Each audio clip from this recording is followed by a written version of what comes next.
व्यवस्था को शर्मसार कर देती है, वही हमारी सरकारों पर भी सवाल उठते हैं। एक तरफ अनाज सकता है तो दूसरी तरफ लोग भूख से मरते हैं। ये मानवता उस वक्त निर्वस्त हो जाती है जब डॉक्टरों और प्रशासन की रिपोर्ट में मौत को फूड पॉइजनिंग बता दिया जाता है। आज हमने रिपोर्ट बनाने वालों को आपने कौन समझाया कि जब आदमी भूखा होता है तो कुछ भी खाने को मजबूर हो जाता है, साथ ही कुछ ऐसा खा भी लेता है जो जानलेवा होता है। योजनाओं के नाम पर खरबों रुपए खर्च होते हैं, लेकिन हमारे लोग भूखे मर रहे हैं। सरकार का अन्न सरता है, लेकिन वो उन लोगों को देने को तैयार नहीं है जिनकी उस अन्न को खरीदने की क्षमता नहीं। अब सवाल उठता है कि क्या देश की प्रदान करने वाले नहीं दिखाई देते या फिर जीने का दावा करने वाले इन नेताओं को एक बात अब जरूर समझनी होगी कि जब तक देश में भूख से मौत का सिलसिला नहीं तब तक असल में तरक्की और विकास की बातें करना बेमानी होगी। 0440 ठीक है सर 0440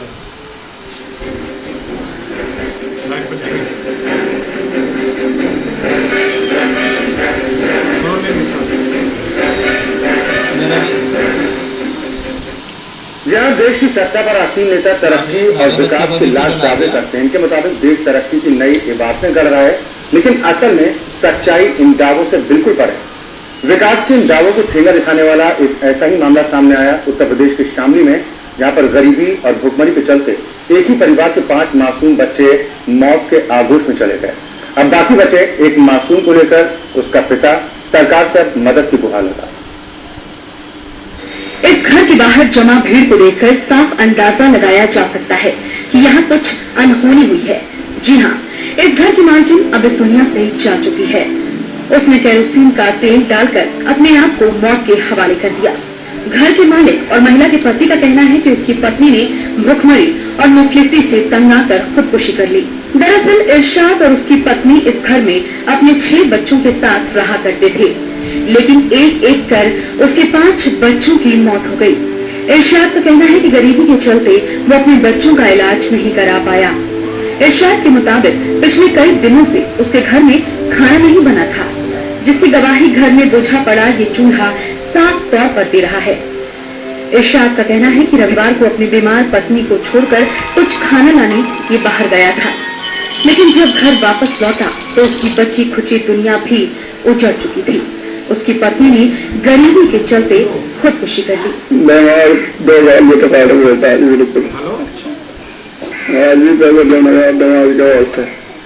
किसके लिए?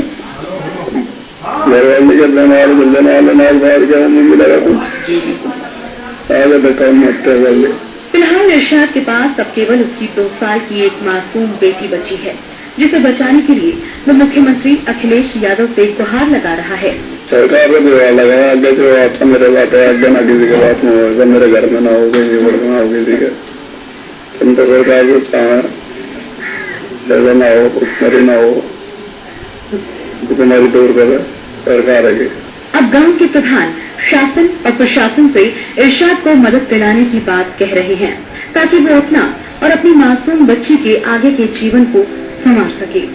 साहब को बताएंगे पैर पर दिक्कत में जो गरीब आदमी है उनकी मदद करी जाए, जैसे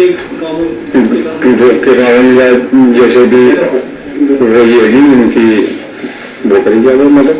गरीबी और मुफलिसी के चलते एक ही परिवार में एक के बाद एक हुई 6 मौतों के बाद हर किसी का सिर शर्म से झुक रहा है।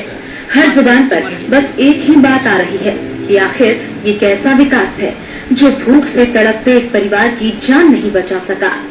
साथ ही देश और प्रदेश के हुक्मरानों के लिए आईना भी है जो उन्हें सच्ची तस्वीर की झलक दिखा रहा है।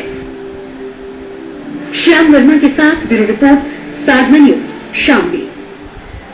या तो मानवता को झकझोर देने वाली ये घटना शामली की, जहां पर गरीबी इस परिवार के लिए अभिशाप बन गई। महिला ने गरीबी से तंग आकर आत्महत्या की। परिवार के 5 बच्चों की पहले ही मौत हो चुकी है। गरीबी के चलते इस परिवार के ये हालत हुई है, ये हर्ष हुआ है। अब बचे तो केवल 2 साल की मासूम बच्ची और इस बच्ची का पिता, जो सरकार से गुहार लगा रहा है कि कम से कम कोई तो उसकी अब मदद करे। बेहद शर्मनाक कर देने वाली यह घटना शामली की है। उत्तर प्रदेश में सपा की सरकार बनने के बाद निर्देश जारी किए गए थे कि अगर सूबे में कहीं भुखमरी से किसी की मौत होती है या फिर गरीबी और बेरोजगारी से तंग आकर कोई अपनी जान देता है तो संबंधित जिलाधिकारी के खिलाफ सख्त कार्रवाई की जाएगी। लेकिन तमाम सवाल अब खड़े होते हैं कि आखिरकार इस परिवार की मौत का जिम्मेदार कौन है। ये वो मजबूर और बेबस परिवार है जिसके 5 बच्चों की पहले ही मौत हो चुकी है और उसके बाद गरीबी से तंग आकर इस परिवार की महिला भी जान दे देती। श्याम वर्मा हमारे संवाददाता ज्यादा चर्चा और जानकारी के साथ जुड़े हैं। श्याम, मानवता को शर्मसार कर देने वाली ये घटना है। हालांकि अब लोग सहानुभूति जाहिर करने की कोशिश जरूर कर रहे हैं, समाज के लोग भी अब पहुंच रहे हैं, लेकिन सवाल उठता है कि अगर ये मदद पहले इस परिवार को मिल जाती तो शायद ये हर्ष न हुआ होता।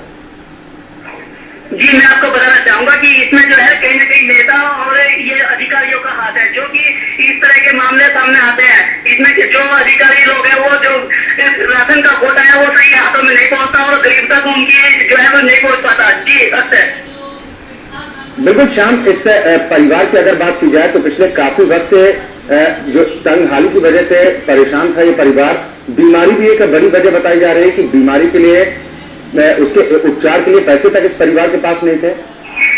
जी, मैं बताना चाहूंगा कि ये जो इरशाद नाम का युवक है ये लगभग 5 साल से बीमार चल रहा था और इसकी जो पत्नी है वो लगभग 1 साल से बीमार चल रही थी और बीमारी के चलते इसके 5 बच्चे जो है वो भी एक्सपायर हो चुके हैं और इसके पास में जो है इसकी रीढ़ की हड्डी खराब हो गई थी जिसके कारण ये मजदूरी भी नहीं कर पा रहा था। लेकिन शामिल अगर उत्तर प्रदेश सरकार की बात की जाए तो समाजवादी पार्टी सरकार की तरफ से साफ तौर पर यह कहा जाता है कि अगर भुखमरी की वजह से किसी की मौत होती है तो उसकी जिम्मेदारी जिलाधिकारी की होगी, उस पर कार्रवाई की जाएगी। इस पूरे मामले को लेकर आपने अधिकारियों से बातचीत करने की कोशिश की है, वो अब क्या कुछ कहते नजर आ रहे हैं? जी, हमने इस बारे में डीएम साहब से बात की है और डीएम साहब का कहना है कि ये जो है वो मामला है उनके संज्ञान में अभी आया है। इसमें जो है कोई भी किसी तरह की हमें जानकारी अभी तक नहीं मिली थी कि इस तरह का कोई केस है और मैं सख्त कार्रवाई और जांच के निर्देश देता हूँ और जो इसके उसमें कार्रवाई की जाएगी वो बहुत ही उससे की जाएगी। जी बिल्कुल शाम, एक बड़ी विडंबना ये भी होती है इस तरह के मामले जब सामने आते हैं तो खुद को बचाने की खातिर इस तरह के मामलों को दबाने का प्रयास भी किया जाता है और जो रिपोर्ट सामने आती है उसमें इस बात का खुलासा होता है कि भूख की वजह से मौत नहीं हुई है बल्कि फूड पॉइजनिंग वजह है। श्याम, आवाज मिल पा रही है? आवाज मिल पा रही है। बिल्कुल श्याम, जिस तरीके से रिपोर्ट आती है इस तरह के मामलों को दबाने का प्रयास पूरी तरीके से किया जाता है, अधिकारी अपनी जिम्मेदारी लेने से बचते नजर आते हैं। साफ तौर पर ये घटना भी जिस तरीके से सामने आई है कहीं न कहीं इसको भी दबाने का प्रयास किया जाएगा। जी, इसमें मैं आपको बताना चाहूंगा कि इसमें ग्राम प्रधान ने अभी तक कोई भी अधिकारी को कोई भी इसकी जानकारी नहीं दी थी और जिससे कि इसकी बीमारी का और इसकी जो गरीबी का पता चल पाता। जी अक्सर बिल्कुल श्याम, लोगों का हुजूम भी इस परिवार के साथ जब ये हश्र हो गया उसके बाद लोगों का हुजूम भी वहां पर देखने को मिला। अगर यही लोग थोड़ी आर्थिक मदद कर सकते थे तो शायद ये परिवार आज जिंदा होता, मौत को गले ना लगाता। अच्छा जी, मैं आपको बताना चाहूंगा कि गांव के ही लोग थे जो अब तक इनकी मदद करते आ रहे थे। पिछले 5 सालों से गांव के लोग ही इनको जो है घर से कुछ घरों से आटा भिजवाया जाता था, कुछ घरों से पैसे भिजवाए जाते थे। अब तक इनकी आर्थिक मदद गाँव वाले ही लोग कर रहे थे। जी अब तक। चलिए, बहुत शुक्रिया श्याम वर्मा इसके खबर पर तमाम जानकारी और बातचीत के लिए। तो बेशक हम 21वीं सदी में जी रहे हैं और देश तरक्की और विकास की नई इबारतें भी गढ़ रहा है ये कहा जाता है, लेकिन शामली में ये जो घटनाक्रम उजागर हुआ है जहां भूख और मुफलिसी के चलते एक परिवार खत्म हो गया, इलाज न मिलने और ठीक से खाना न मिलने की वजह से परिवार के 5 मासूम बच्चों ने दम तोड़ दिया, तो उनकी मां ने भी इसी गरीबी से आजिज आकर तंग आकर मौत को गले लगा लिया। भूख से मौत मानवता को शर्मसार कर देती। वहीं हमारी सरकारों पर सवाल उठते हैं, एक तरफ अनाज करता है तो दूसरी तरफ लोग भूख से मरते हैं। ये मानवता उस वक्त निर्वस्त भी हो जाती है जब डॉक्टरों और प्रशासन की रिपोर्ट में मौत को फूड पॉइजनिंग करार दे दिया जाता है। अब इन रिपोर्ट बनाने वालों को आखिर कौन समझाए कि आदमी जब भूखा होता है तो कुछ भी खाने को मजबूर हो जाता है, साथ ही कुछ ऐसा भी खा लेता है जो उसके लिए जानलेवा भी होता है। योजनाओं के नाम पर सरकार करोड़ों अरबों रुपए खर्च करती है, लेकिन हमारे लोग उसके बावजूद भूख से मर रहे हैं। सरकार का अन्न करता है लेकिन वो उन लोगों को देने को तैयार नहीं है जिनकी इस अनाज को खरीदने की क्षमता नहीं। अब सवाल ये उठता है कि क्या देश की तरक्की के गुणगान करने वाले हुक्मरानों को ये मौत नहीं दिखाई देती या फिर जानबूझकर अनदेखा किया जाता है। वैसे भी 21वीं सदी में जीने का दावा करने वाले नेताओं को एक बात अब समझनी ही होगी कि जब तक देश में भूख से मौत का सिलसिला नहीं थमेगा तब तक असल में तरक्की और विकास की बातें करना बेमानी। देश की सत्ता पर आसीन नेता तरक्की और विकास के लाख दावे करते हैं। उनके मुताबिक देश तरक्की की नई इबारतें कर रहा है, लेकिन असल में सच्चाई क्या है ये आप खुद अंदाजा लगा सकते हैं। सच्चाई इन दावों से बिल्कुल परे है। विकास के इन दावों को ठेंगा दिखाने वाला एक ऐसा ही मामला उजागर हुआ उत्तर प्रदेश के शामली में, जहां पर गरीबी और मुफलिसी की वजह से परिवार की मौत हो जाती है। परिवार के 5 बच्चे दम तोड़ देते हैं और इसी गरीबी से तंग होकर परिवार की महिला भी आत्महत्या कर लेती है। सवाल ये, इन मौतों का जिम्मेदार आखिर कौन? हालांकि समाजवादी पार्टी सरकार की तरफ से इस बात के निर्देश दिए गए थे कि भूख से अगर किसी की भी मौत होती है तो उसकी जिम्मेदारी संबंधित जिलाधिकारी से पर होगी। लेकिन सवाल उठता है कि इस कार्रवाई का फायदा क्या होगा? एक परिवार गर्त में चला गया। कितने दिन पहले योगी से शादी? 6 साल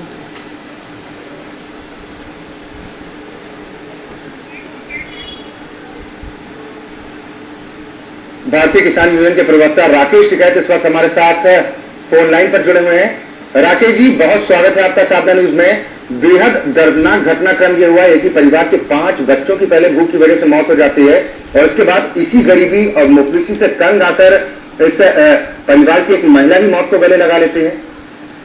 अब ये हो रही है कि जिस तरह से कर्जा बढ़ रहा है, जिस तरह से लोगों की क्रय शक्ति खत्म हो रही है, जो परचेजिंग पावर है जी, वो पूर्ण रूप से खत्म आज लोगों की है जी, और उससे ये हालात पैदा हो रहे हैं। ये हालात पहले महाराष्ट्र में थे, अब धीरे धीरे यहाँ पे पसार रहे हैं ये, क्योंकि लोगों के पास में पैसा नहीं है, रोजगार नहीं है जी।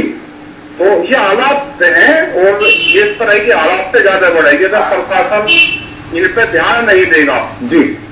जो लोगों का वो है कि उन्हें गुजारा कैसे चलाए अपना, जिनके पास में जमीन भी नहीं है, अगर जमीन है तो वो भी कर्जे में दबा हुआ है। बिल्कुल, ये दास्तान राकेश जी, ये दास्तान किसी एक परिवार की नहीं है। उत्तर प्रदेश के अगर किसानों की बात की जाए तो किसानों की जो स्थिति है वो कुछ ज्यादा बेहतर नहीं है। जो फसल से उम्मीदें होती हैं तो वो उम्मीद भी टूट जाती है जब फसल काटने का वक्त होता है। तो आखिर ऐसी स्थिति में क्या कुछ करे? सरकार की कोई जिम्मेदारी नहीं बनती?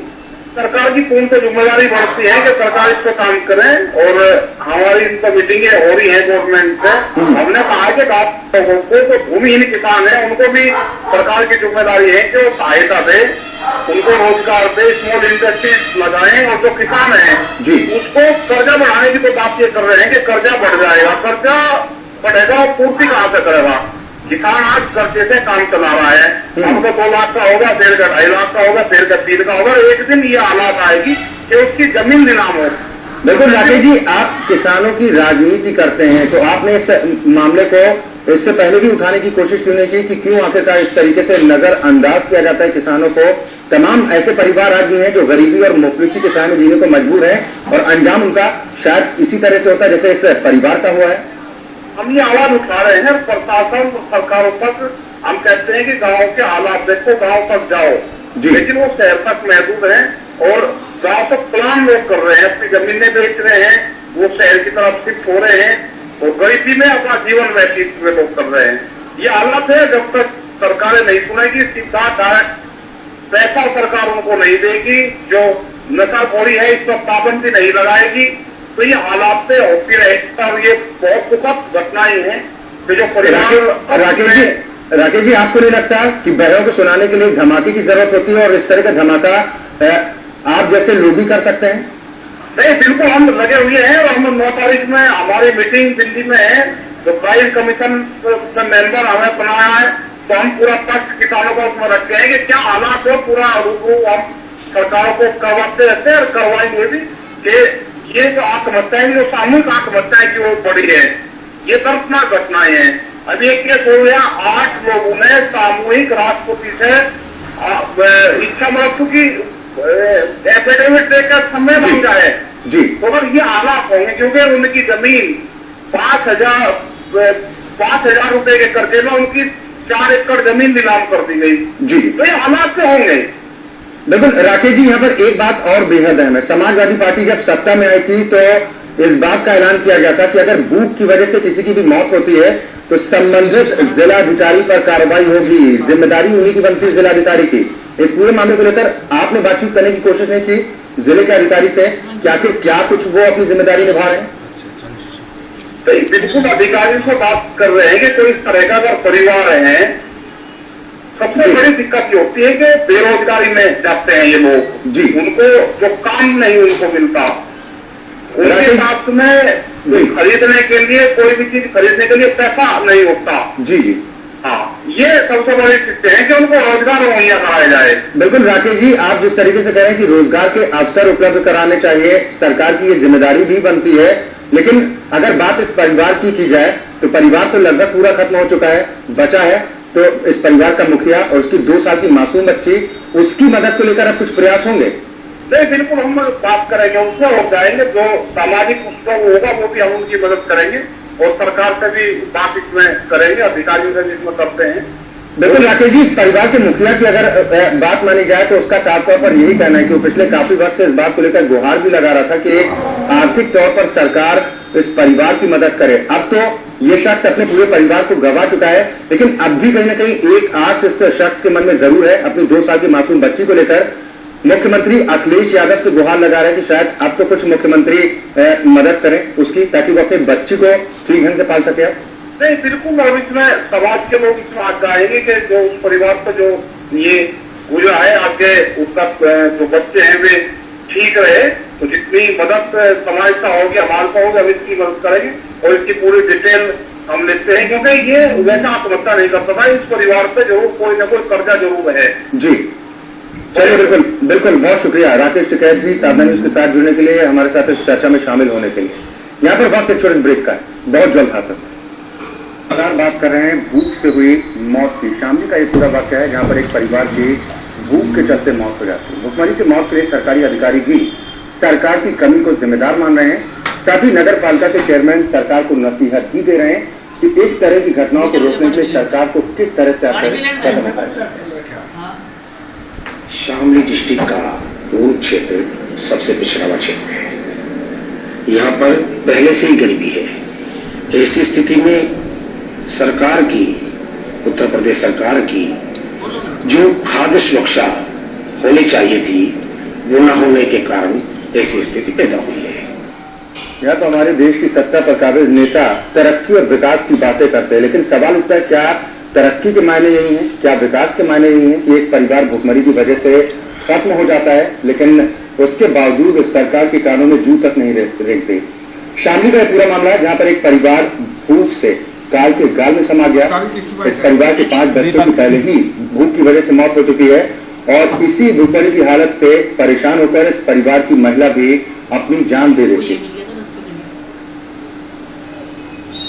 इलाज न मिलने और ठीक से खाना न मिलने की वजह से परिवार के 5 मासूम बच्चों ने दम तोड़ दिया, तो उनकी मां ने भी इस गरीबी से आगे जाकर मौत को गले लगाया।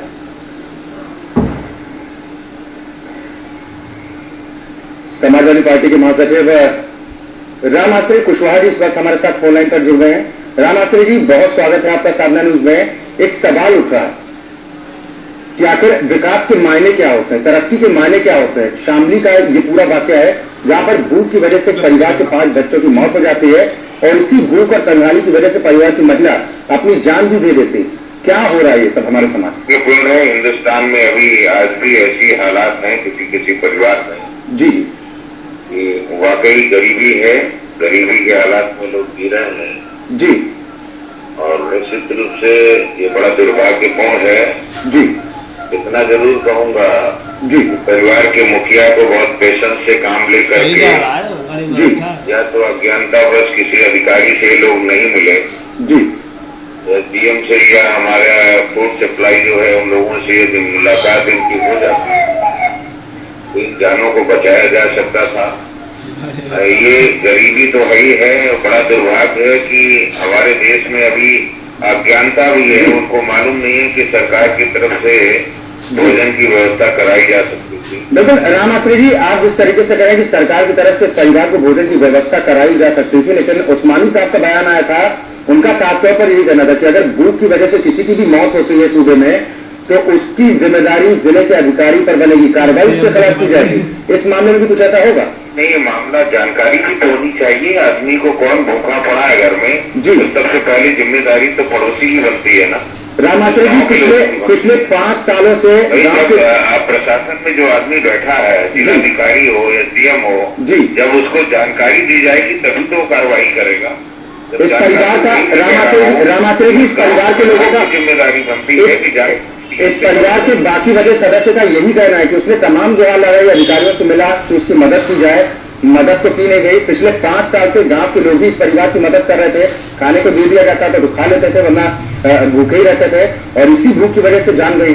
गरीबी में भूखों मर रहे हैं जी, और जिस अधिकारी ने इसको संज्ञान नहीं लिया है जी, निश्चित रूप से जांच करके उसके खिलाफ सख्त कार्रवाई की जाए। बिल्कुल सख्त कार्रवाई की जाएगी, लेकिन सवाल यहाँ पर कार्रवाई को लेकर नहीं है। हमारा मकसद सिर्फ इस बात को लेकर नहीं कि कार्रवाई हो, कार्रवाई अगर दोषी हो तो कार्रवाई जरूर होनी चाहिए, लेकिन भूख की वजह से, मोपेसी की वजह से मौत नहीं होनी चाहिए।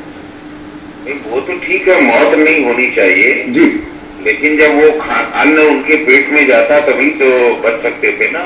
जी, तो वो जिम्मेदारी अधिकारी की है। चलिए शामली का ही और रास्ता बता, रामाश्रय जी, ये शामली का ही मामला नहीं है रामाश्रय जी। कोई और भी रास्ता हो तो वो हमें बता दीजिए, वही हम अधिकारियों के खिलाफ लागू कर देंगे। बिल्कुल रामाश्रय जी, सवाल सिर्फ शामली की इस घटना का नहीं है। 2 दिन पहले बुलंदशहर में इसी तरह का घटनाक्रम होता है। यहाँ पर कर्ज से परेशान होता है एक परिवार, गंग नहर में छलांग लगा देता है। हालांकि परिवार की महिला सदस्य की जान बच जाती है, लेकिन पिता और 2 बच्चों की मौत हो जाती है। एक बात मैं बताऊं आपसे जी, ये ऐसे मामले होते हैं जी, जिसकी अपनी मानसिकता और उसको परेशानी भी होती है। उन्होंने ऐसा कर लिया जैसे आपने कहा है, तो वो कर्ज ले रखा था जी, और कर्ज वसूलने वाले जो लोग थे उसको परेशान करते थे जी, तो जो ये कर्ज देने वाले लोग सूदखोर हैं उनकी गिरफ्तारी हो चुकी है जी। जो जैसी सेक्टर का है, सरकार का काम है, वो हम लोग कर रहे हैं। बिल्कुल, इस पूरे मामले को लेकर क्या कार्रवाई की जाएगी? निश्चित रूप से यदि उस व्यक्ति ने जिसके परिवार की इतने मौतें हुई हैं और उसने कई गुहार तहसीलदार, लेखपाल, प्रधान और डीएम, एसडीएम से किया है और उसको ध्यान में नहीं लिया गया और यदि जांच में आया कि उसने गुहार लगाई है तो अधिकारियों के खिलाफ सख्त कार्रवाई की जाएगी। बिल्कुल रामाश्रय जी, फिलहाल अब भी इस परिवार का मुखिया और इस परिवार में एकमात्र बच्ची 2 साल की मासूम बच्ची को लेकर वो बेहद परेशान है, तनाव में। उसका यही कहना है कि उम्मीद अब भी सरकार पर ही टिकी है कि कम से कम आपको सरकार मदद मुहैया करा दे। होती है, उनको सब दी जाएगी। चलिए, बिल्कुल, बहुत बहुत शुक्रिया रामाश्रय कुशवाहा जी, साधना न्यूज के साथ जुड़ने के लिए, हमारे साथ इस चर्चा में शामिल होने के लिए। तो सवाल ये है कि सरकार की तरफ से लाख दावे किए जाते हैं कि भूख की वजह से मौत नहीं होगी, जबकि हकीकत यह है कि लाखों क्विंटल अनाज हर साल देश में बर्बाद होता है। क्या यही अनाज अगर इन लोगों के बीच में बांट दिया जाए जो इस अनाज को नहीं खरीद सकते, तो क्या सरकार की नीतियों पर कुछ असर पड़ने वाला है? सवाल इसलिए उठ रहा है कि गरीबी और मुफ्लिसी की वजह से परिवार दम तोड़ देता है, लेकिन उसके बावजूद कानों में जू तक नहीं रहती, न ही प्रशासनिक अधिकारियों के, न ही सरकार के। विशेष में फिलहाल के लिए इतना ही। वक्त एक ब्रेक।